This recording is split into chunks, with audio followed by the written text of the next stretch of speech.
Hình Bơnê Kơkuh Pham Kăp Giêsu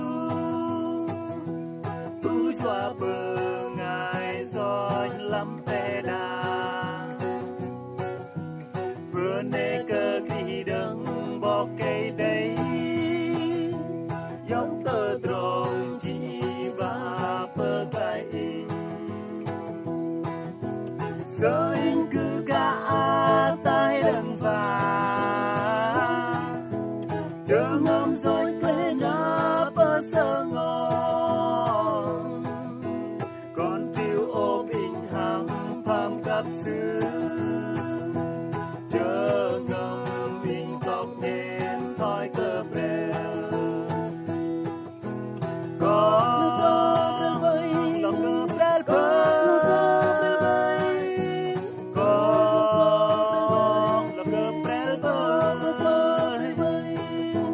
Kerajaan yok Pham Kăp xứ ô bình xịp chờ ngâm mình con lo cơ bè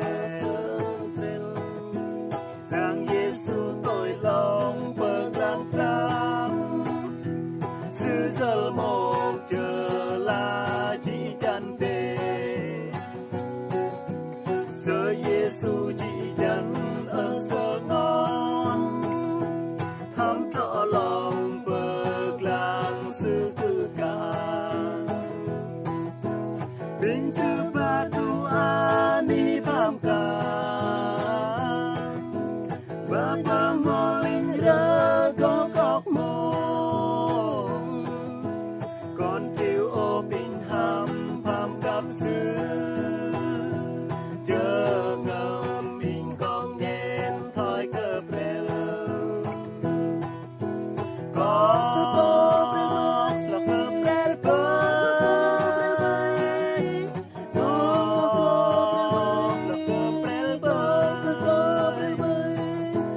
Kerajaan yok Pham Kăp xứ ô bình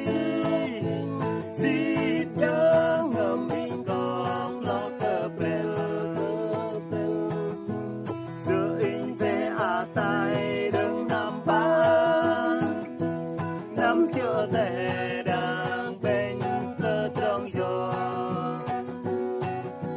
chưa ngâm rồi cơ nê bên hướng ham thế đã từ cơ cơ ô cơ gò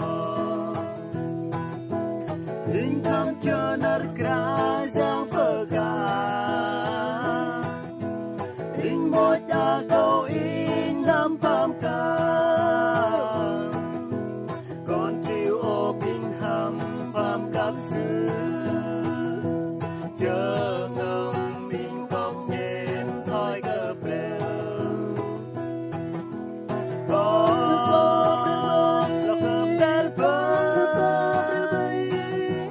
con là cơ bè Kerajaan yok Pham Kăp